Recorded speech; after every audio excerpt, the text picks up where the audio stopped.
They were giving a lot of toasts to this Mr. Smith, and at the end, the mass ceremony said, and Mr. Smith made $1 million in oil down in Oklahoma. So everybody applauded, and Mr. Smith came to the microphone. He says, Mr. Master Ceremony, I think you didn't get this quite right. The commodity wasn't oil, it was wheat. And it wasn't Oklahoma, it was Texas. And we didn't make $1 million, we lost $1 million. And it wasn't me, it was my brother. So I think you have to kind of little things mixed up. You know, this is one of the happiest days. Whoa. This is one of the happiest days of my life. Now remember, one of the happiest days. I've had a lot of happy days, and the first one was when I was married to this beautiful young lady. Will you come up, please?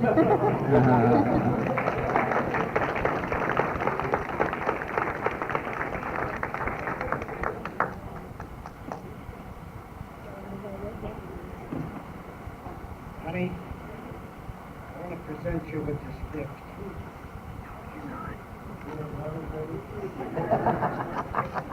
Will you put it down?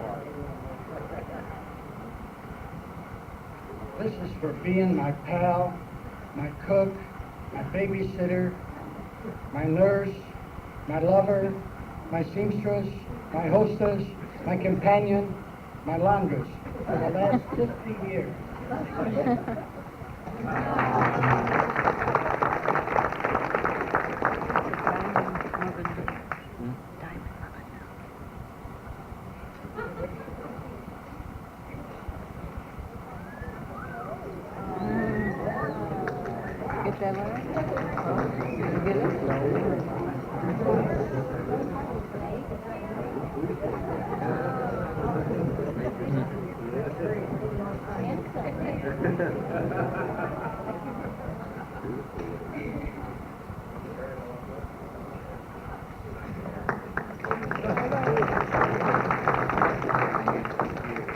The next most happy day of my life was my first daughter, Barbara, was born. Barbara is our school teacher, and we're very proud of her. And Barbara also makes garage sales. and she can make money out of them, too. The next most happy day was when my second daughter, Harriet, was born. Harriet is our balabusta. Harriet can sew, she can rip, she can crochet, she can needlepoint, she can cook. I always classed my two girls, and she took my stuff away, as Barbara the smart one and Harriet the clever one. Our next most happy day is when Barbara was married to Arthur, our executive advertising man. We're very proud of Arthur. Our next happy day is when Harriet was married to Michael. Michael is our CPA.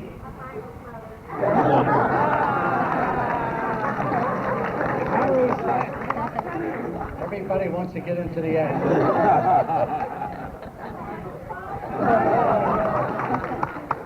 And if you don't know what CPA is, cleaning, pressing, and alteration. Michael is also interested now in doing scout work with his two boys. A better son-in-law you couldn't get. Our next happy day is when our first grandson was born, Greg. 50 years ago. Greg is our pro-drummer. The next one was when my granddaughter Leslie was born. I tell Leslie she's my favorite granddaughter. She says I'm the only one. I'm buying Leslie a baseball bat for her birthday. Not to play ball, but to keep the boys away. The next happy day when my grandson Brian was born. Brian is our athlete. He plays tennis, baseball, football, basketball. He has many trophies to show for his skill. Brian also took up karate. He asked the karate teacher the difference between karate and judo. And he told him, he says, karate is the art of self-defense, and judo is what they make bagel out of.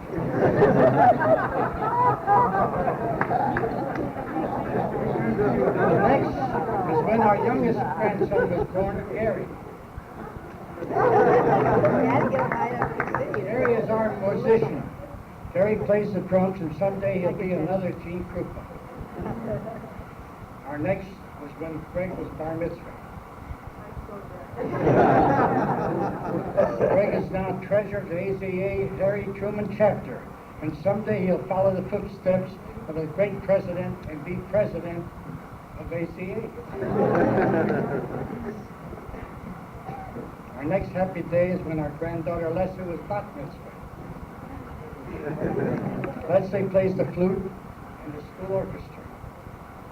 Now we come to this day. This reminds me of another story. A governor was asked to speak at a prison, and he sat on the stage. He was thinking, how shall I address these men? Can I say fellow citizens? No, they lost their citizenship. He's talking to himself. Can I say good neighbors? No, none of them are any neighbors. Could I say brothers? No, none of them belong to any fraternal organizations. He does. Finally, when he called him in desperation, he says, I'm sure glad to see so many of you here tonight. Bertha and I are also so glad to see so many of you here tonight. And when the kids started this affair, it started very small, in one room in a house. And they said, Daddy, you can't get all your friends in there. I said, I don't have any friends. I have a lot of acquaintances. We want to give a party for my acquaintances, you'll have to get Bartle Hall. But if you want to give a party for my friends, we can squeeze them in one room. Well, we have to go a little farther. Well, I gave in, and this is it. This is my friends, my relatives, and I love. I'm thrilled to see you all here.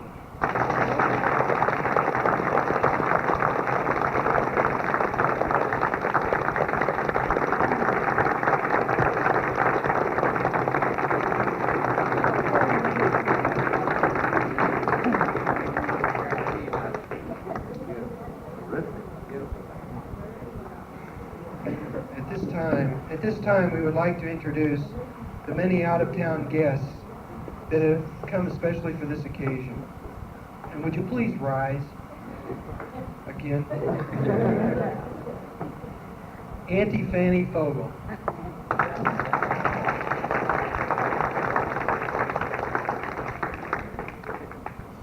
Uncle Morris Glazer.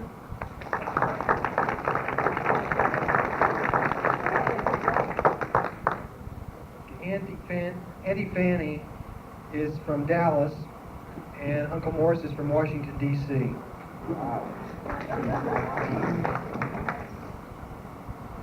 We're past the aunties, we're up to just the aunts now. You have to excuse some of these are the way I'm always heard the names, so it's really Sister Flo and Frank, but to us it's Aunt Flo and Uncle Frank Brookstein from Las Vegas, Nevada.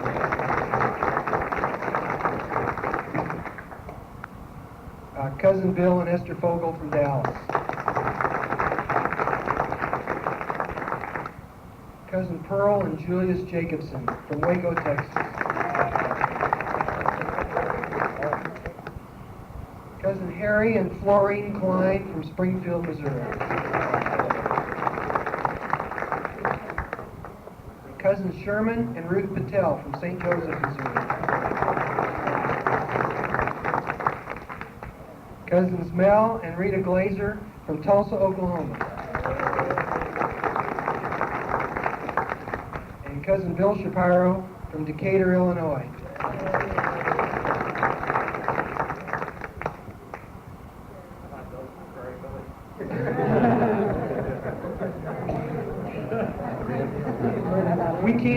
We really can't put into words how impressed we are that each of you that came this distance for your own special reason to honor Dave and Bertha, Mom and Pop. It really means a great deal to us, and we want to thank you for it. It's really wonderful. We received a few telegrams, and we've asked Greg, Leslie, Brian, and Gary to please read them.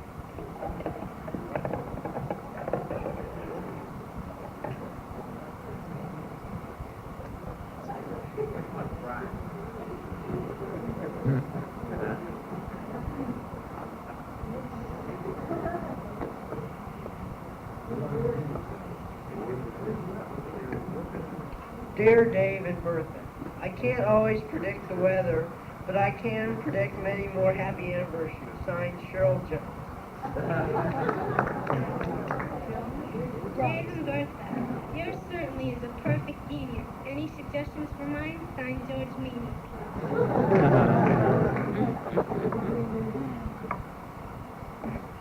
Dear Dave and Bertha, excuse me.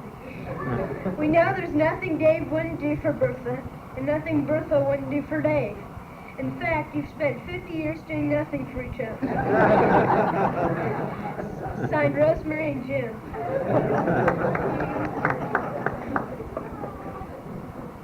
Bertha and Dave, please let me know the secret of your winning team. I'm badly in need of advice. Signed, Mighty Herzog.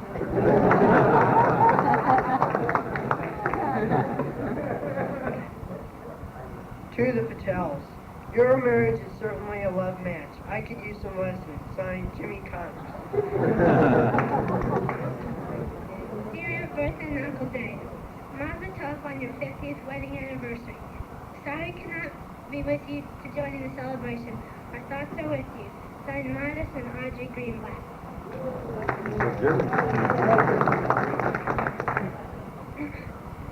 Dear Dave and Bertha, yours has sure been a nip and tuck marriage. Dave takes the nips and Bertha tucks them in. Signed, Seagram's Distillery. To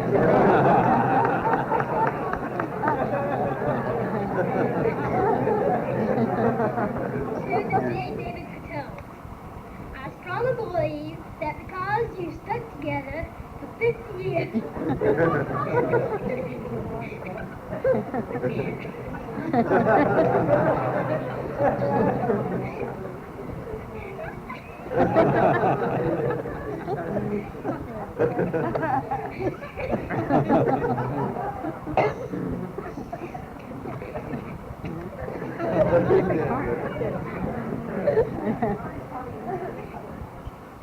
I'm sending you a barrel of my famous peanut butter. Thank you, your friend and President Jimmy Connors.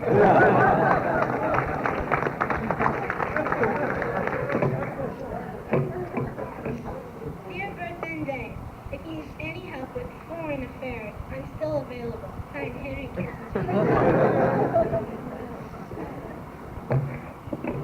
Dear Bertha and David, need your help desperately. Send money. Signed, Mickey and Arthur.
Going to show some slides at that screen there. If there's anyone who can't see, this would be the best time to move forward or to the side,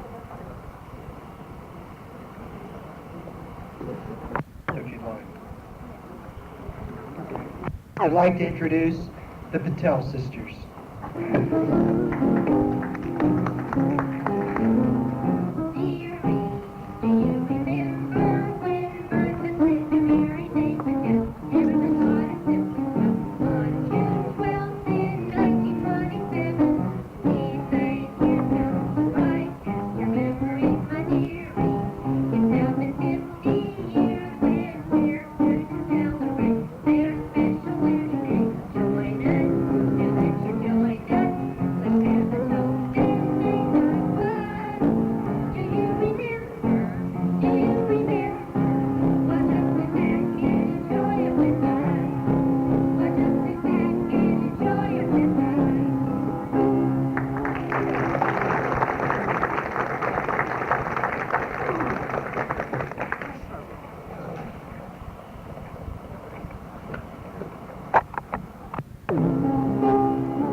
Now, through the magic of photography, and with the help of many thoughtful people who over the past 70-plus years took the time to capture precious moments with a snapshot, we're going to tell you a story.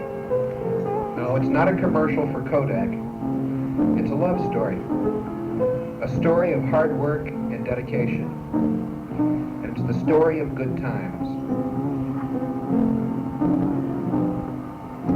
And it's a story of family and friends.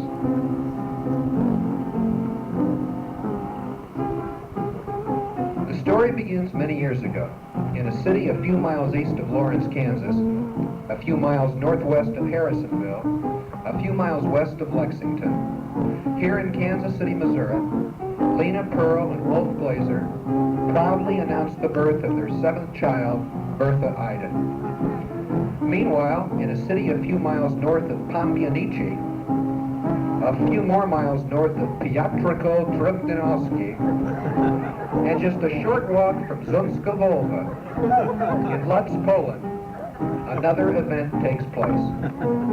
Another event equally important to our story. Here in Lutz, Fanny and Nathan Pittell give birth to their first child, Jacob David. So 2 births begin our story. 2 births over 10,000 miles apart.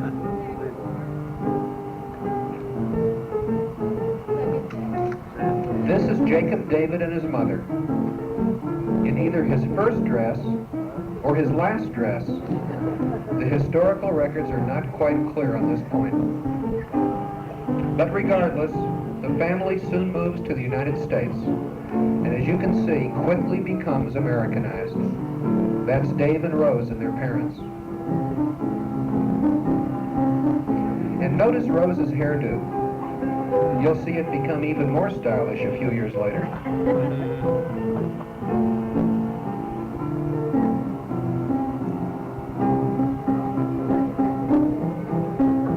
As a young kid in Kansas City, Dave spent many hours hot-rodding around the neighborhood at 31st and Holmes. And you could often find him sitting on the counter at the corner drugstore singing Jewish songs. And we hear the pay wasn't too bad either. And of course, this event marked the beginning of many interesting business endeavors. As the years passed, other Pittells were added to the family. Here Dave and Rose, Flo and Maury. Harold hasn't arrived yet. Across town, meanwhile, Bertha and her sister Helen pose for a photo with their father.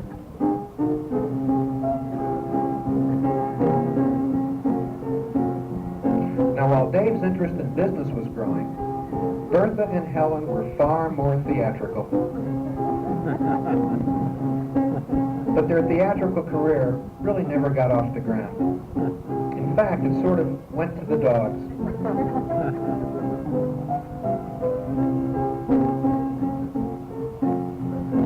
See what I mean?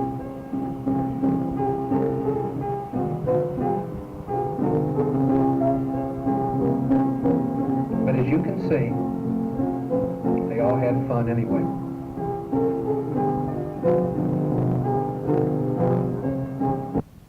They all had fun anyway.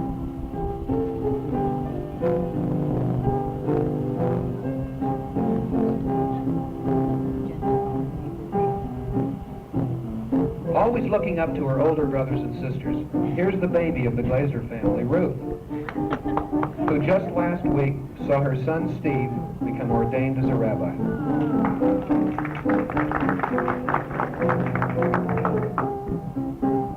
Now Dave's singing career came to an end as he grew too big for the drugstore countertop.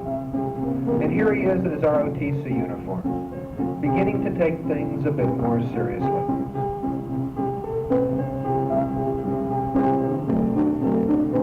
No, this is no uniform.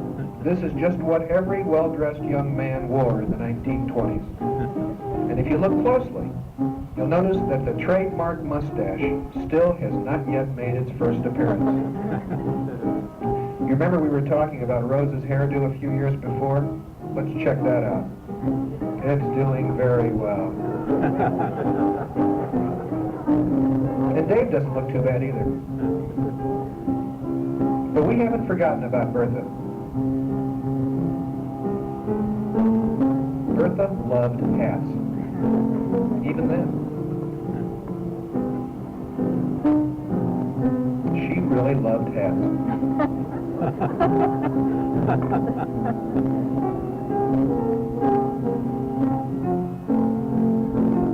And she also loved fancy clothes, pretty flowers, good friends, and we hear she also loved an occasional schnapps. But Bertha loved being with her family. Here with her sister Fanny.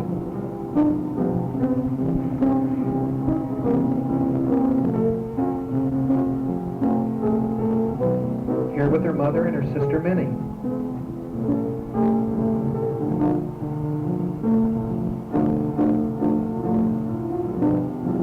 Here with her mother, an aunt, and a cousin on their way who knows where. They might have been on their way to watch Bertha ride the roller coaster. About this time, Bertha set a record riding the roller coaster 17 times in a row. But now the plot begins to thicken. Enter Dave, gay young blade, man about town. And what is he looking at? Ah, yes. What else? But Bertha, his sweetheart, and winner of the 1924 Knopfsicker Bakery Bathing Beauty Contest. You know, the two lived only one block apart for years before they met. But meet they finally did, and the courtship began.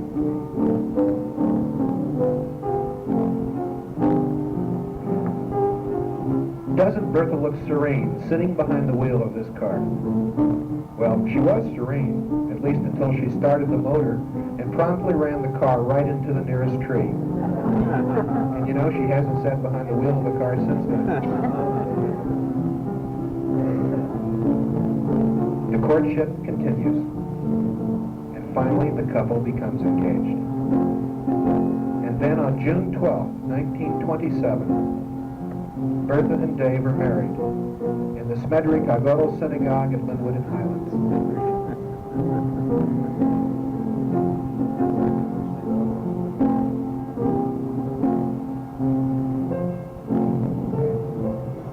Here's Dave and his good friend Sam Levy. Sam and Esther and Bertha and Dave were married only 1 week apart. For Dave's wedding, Sam gave him a wedding gift of $25. But not to be outdone, 1 week later, Dave gave Sam a wedding gift of $25 also. Both young men would learn a lot more about business in the future. And wedding life began. Here the famous mustache makes its first but permanent appearance.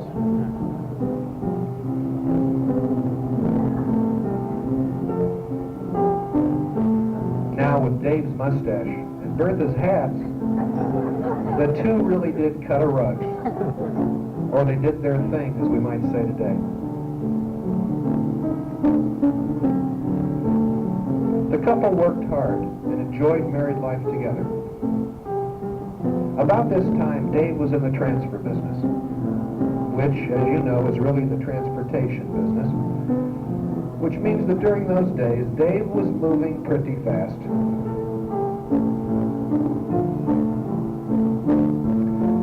They worked hard. They even became a little bit distinguished. They saved a nest egg, and it was time to start a family. On July 23rd, on an undisclosed year in the late 1930s, Barbara Sandra was born. By the age of 2, she was already entertaining herself, her friends, and her family with fantastic music on her toy piano, just as she's doing tonight on a real one.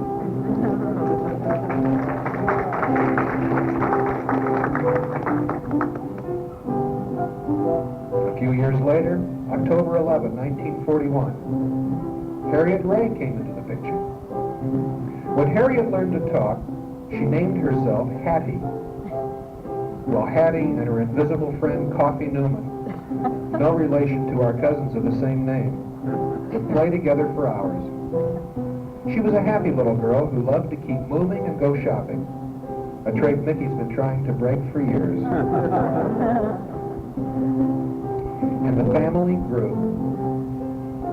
Here, Grandma and Grandpa Pittell with their grandchildren, Barbara, Beverly, Harriet, and Steve. Keith, Rob, and Kimberly were yet to come.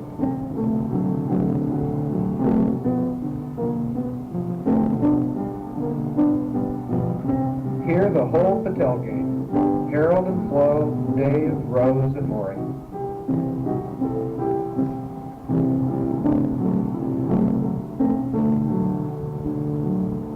Now, if this group could sing, they'd probably be the King family. But it's really the Pittells and the Kleins and their spouses.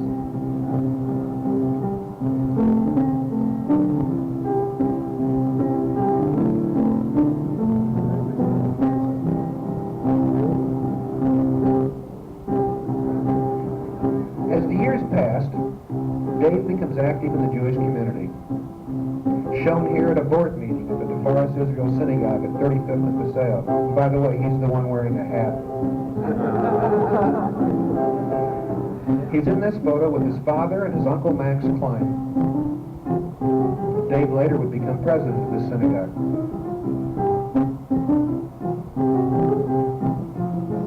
And Dave would become active in B'nai B'rith, would hold a variety of presidential offices at the local and state levels.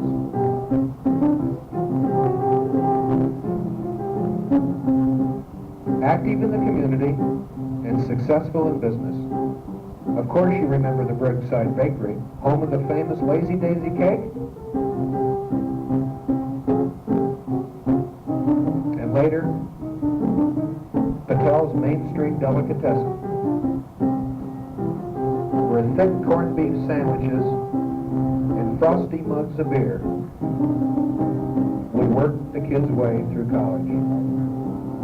That sign says, that Dave's wearing, it says, "I'm Dave," a very familiar sign. I can't quite read the one Bertha's wearing, but I think it says, "Oh, Dave."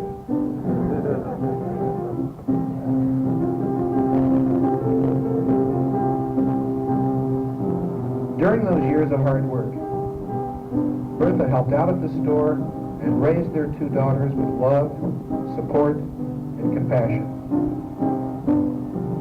And then,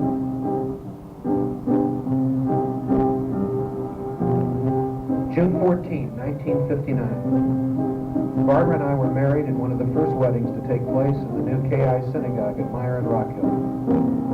And of course, this was an occasion to dance. 2 years later, another occasion to dance. As Harriet puts on the same wedding dress.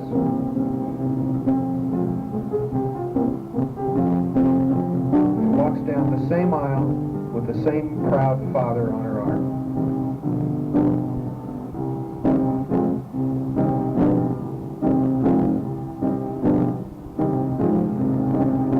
And again, the years pass.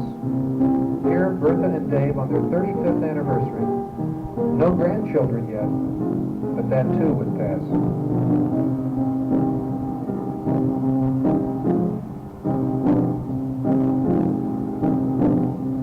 At the inconvenient hour of dinner on August 29, 1962, the first grandchild was born.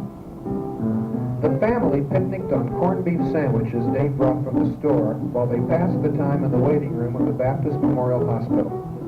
Mickey perspired, and Harriet attended to the matter at hand. And soon, Gregory Arlen was born, the first grandson. The whole family knew that the next grandchild would just have to be a girl, particularly since she kept Barbara and I waiting for 2.5 weeks. And the family was right, and Leslie Paula came into the world. And now Dave and Bertha had one grandson and one granddaughter. Always an individual, Brian Scott showed up a little early on May 23rd, 1965. And Tevye became grandchild number 3 and Mazik number 1. And the second son for Harriet and Mickey. Grandchild number 4 came along on May Day, 1966, to the sound of a long roll on the drums. And what can we say about Gary? Being the youngest of the 4 cousins, he would have to learn the tricks of the trade the hard way. He would have to learn how to make do. Now Dave and Bertha settled back to enjoy their life and their family. And Dave, now a grandpa himself, would continue to seek and take the advice of his beloved mother. And then the birthday parties began. Here Greg doing a little number on Leslie's first.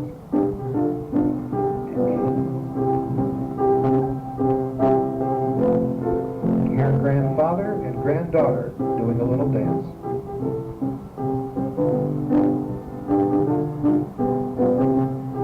Greg and his Papa Dave on his first birthday.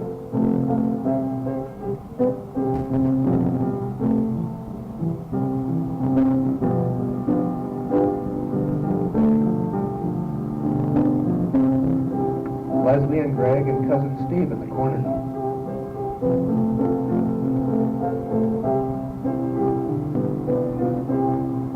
And here's Papa Dave and his favorite granddaughter, Leslie. You know, during those years, Greg and Leslie liked to play store. But in the Pittell family, you either played bakery or delicatessen. Here Leslie is waiting for some customers while Greg ties up the business phone with his personal calls.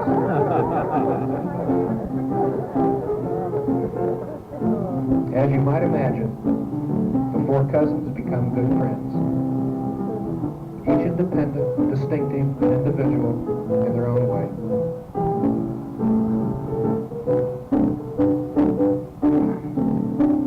Throughout all of the past 50 years of wedded life, Bertha and Dave's family always came first, with holidays and dinners and parties and Thanksgiving dinners. Here is one of the few pictures of Bertha's brother Ben. And unfortunately, we were not able to find photographs of Jay and Morris and Lou, Bertha's brothers who were a mighty influence and close friends to Dave and Bertha throughout their life.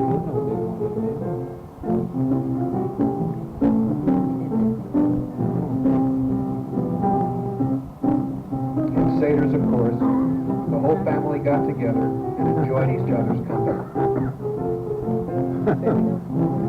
And the family got together for birthday parties, even more of them, birthday parties of all kinds. Here's Dave's 70th, with 2 of the important women in his life.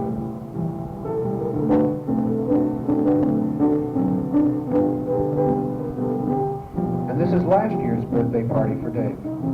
And as you can see, he's smiling and laughing and telling jokes as usual. He has always smiled and laughed, and he has always caused those around him to do the same.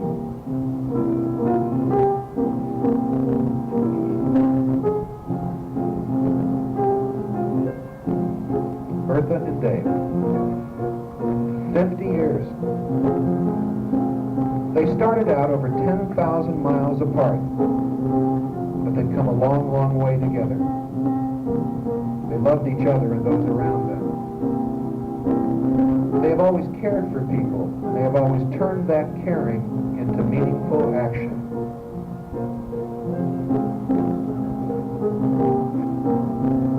Here as they are today, Barbara and Harriet, Mickey, Greg, Leslie, Brian, Gary, and myself, we salute them, and we honor them on their 50 years together.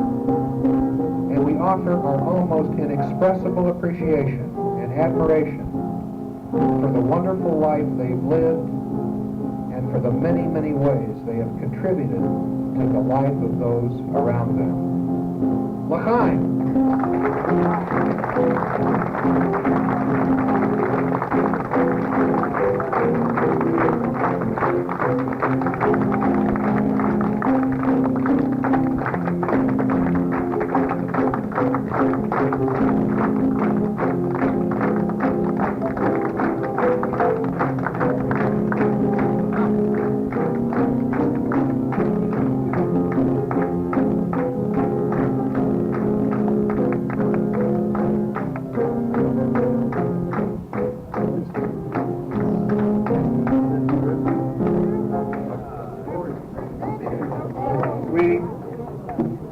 We hope you've enjoyed the evening as much as we've enjoyed preparing for it. Arthur and I would like to thank Mom and Pop for giving us their prized possessions, their daughters. As we go through life, we wonder what we have really accomplished. Have we done the right thing? Mom and Pop, what we, all of us in this room, are saying right now is you have. Now let's all share your anniversary cake.